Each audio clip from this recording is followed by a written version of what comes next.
Babi, c'est vraiment les lots, moi, de côté d'abandon, nos centres bêta, tous ces coalitions, tous ces permission, et ça grâce à Patrick Momo Digital. Mboka na mboka, ya ba continent awa sko digital ya solo, Patrick Momo ha. Il y a kangi ma solo ba image. Oh ya ni bolu comme Patrick Momo awa, maramto za kitoko. Kitoko lilo. Babi, bye bye, Anna Pipo. Bomoko ya mboka.com émission donc kuna so côté na site wana omona makambe belé bako sabino te yango ne mikolo yo wana pena to Mathieu Kiti soko tuni nzambe mikolo na prière biso ka kota na 3W bomoko ya mboka bino bomona nzambe soko bise émission bongo bino bosa wapa pona site yo bomoko ya mboka nazangi maloba oloba mais nazo senti na motema nanga keza site moko yo kende musika yango na pamboli visionnaire nango pe na pamboli ba collaborateur nyonso nzamba pesa bino ba makoki place bozai ko suka nzamba mema bino likolo nzamba mema bino vraiment likolo nzamba baksela bino ya mingi ngalo kwa prophète na pamboli 3W Boboko ya Boka. Boboko ya Boka. 3W. Bonjour Bandeko Nanga Nyoso, mes frères, mes sœurs congolais. Tala, restez connectés, kozapete, oyo bomoko ya mboka. Site mibalete karamoko. One. Mbote ebwe sanga iwabo jambo sana na ba oyo bazali branché lelo ya kolanda édition na biso info global na kati ya w.bomokoyamboka.com. Kasi na oyo etali info politique tokoyebisa bino ete jour J-9 elobi ministre ya communication Lambert Mende na oyo etali ba numéro non identifié mais avant yango opposition to ba membre de opposition mususu bazali déjà ko réclamer ete ba numéro na bango mususu eza déjà bouché. Total lisusu kuna na Congo tokoyebisa bino ete étudiante moko ba Melissa qui est formol na hôpital général ya cinquantenaire mbutu ezali makasi kasi ba étudiant bazali ko réclamer ete ministre ya santé a démissionné. Tokel lisusu kuna na ISA tokoyebisa bino ete kuna na États-Unis bazali ko sepela na tina ete calendrier électoral déjà ezali établi bazali ko lotala ete kuna na Kinshasa makambo ezali déjà ko kene na ndenge bango bazali ko kanisa. Tolongwe kuna tozongi toujours na Kinshasa opposition azali toujours komona mbutu malgré calendrier électoral oyo gouvernement to seni abimisaki bazali kotala toujours na kati ya calendrier yango ba manœuvre ezali ebele ba régularité ezali ebele ezali koleksa toujours que non gouvernement en place bazali toujours na posa ba siéger ti ba kolemba pouvoir. Tolongwe kuna tokoyebisa bino ete IDPS na ba information tozali na yango ezali kosenga transition na gouvernement en place toyebi ete gouvernement en place déjà départ na bango ezali na 2016 kasi IDPS ya Etienne Tshisekedi wa Mulumba ezali kosenga transition population ezali komituna parti o IDPS ezali komema bango wapi kasi pe o etali info musique tokoyebisa bino ete héritier Watanabe oyo ya maison mère epa Ngiama Makanda Werason azali koloba ete kolongwane na maison mère ezali ko dépendre na tanae donc laissons le temps au temps nenge bato français nenge balobaka mais pour le moment azali na maison mère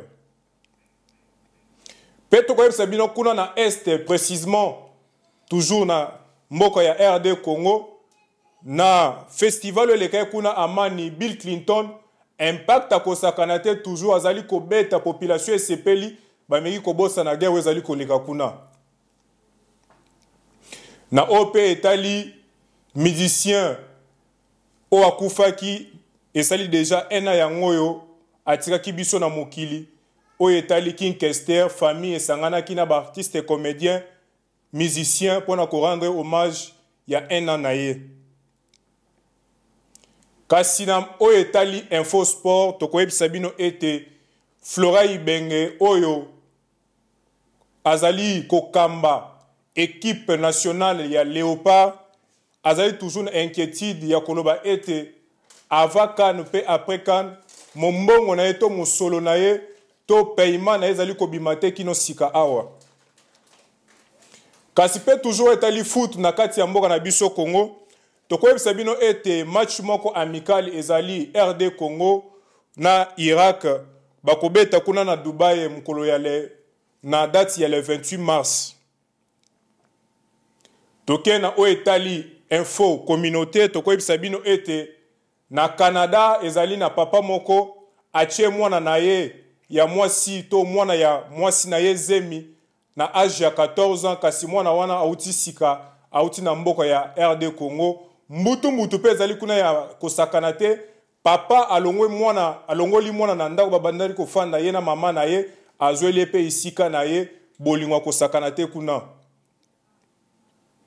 Toke lisusu na oyo etali artiste musicien to artiste comédien sai ba comédien nyonso basanganaki pona koloba ete je suis sai bazali ko remarquer que non arrestation ya comédien sai ezali injuste pe ezali makambo moko ezali monté po amibengeka ete azali patron ya ba comédien. Pe toke kuna na Malaisie tokoyebisa bino ete soki ozali sans papier yebaki okozwa frappe ya kosakana te bakobeta yo pe bakotuna yo tina nini oye na mboka na bango bakotia yo pe na avion bazongisi yo pe esika utaki. Kasi na o etali info promotion marketing tozali kosala bino appel koyebisa bino ete soki ozali na mariage soki ozali na anniversaire bomo kwa mboka ezali digital momo professionnel na makambo yango azali wana pona kopesela na kati ya ba fête po ye kuna kote kuna jamais toboya azali présent pona ba fête na bino. Kasi na o etali info religion lingala tokotuna bino boye araignée elaksi na lingala tokoyebisa bino ke ezali alulu. Totuni pe lisusu boye ascenseur et la kisi na lingala tokoyebisa bino ke ezali ebuteli. Kasi toke na o etali info liseseto sambole totuni bino boye voiture andaku tokoyebisa bino ke ezali fer à repasser. Totuni lisusu sambole aina sanza. Tokomi na fin ya édition na biso ya mukwa lelo ezalaki oyabino Isaac Swed très cher parent jamais na boya bomoko ya mboka restez toujours scotier na image kuna ezalaki oyabiso digital momo qualité toujours qualité merci boniko. Ah Isaac Swed olobara boye chez Isaac Swed ngape na oleka. Nous avons senti que non, bomoko mboka jamais to boya. Tout ça toujours likolo. Bazobi na peda sa ki diaba. Toujours dans les bons. Boniko Isaac Swed. Chez Isaac Swed, jamais na boya, ngape na koleka. Babi c'est vraiment les lots ma toko tabanda comme nos santo beta to senga ko lycée to senga permission et ça grâce à Patrick Momo digital siko mboka na mboka ya ba kontinango awa siko digital ya solo Patrick Momo ha regarde ma solo ba image oya ni boluka na Patrick Momo awa makamto za kitoko lilo. Babi, bye bye, Ana Pipo. Bomoko ya mboka.com émission donc kuna so côté na site wana omona makambe bele bako sabino te yango ne mikolo yo wana pena to Mathieu Kiti soko tuni nzambe mikolo na prière biso ka kota na 3W bomoko ya mboka bino bomona nzambe soko bise mission bongo bino bosa wapa pona site yo bomoko ya mboka nazangi maloba oloba mais nazo senti na motema nanga eza site moko oyo kende musika yango na pamboli visionnaire nango pe na pamboli ba collaborateur nyonso nzamba pesa bino ba makoki place bozai ko suka nzamba mema bino likolo nzamba mema bino vraiment likolo nzamba baksela bino ya mingi ngalo kwa prophète na pamboli 3W boboko ya boka boboko ya boka 3W. Bonjour bandeko nanga nyoso, mes frères, mes sœurs congolais. Tala, restez connectés, ko zapete, oyo bomoko ya mboka.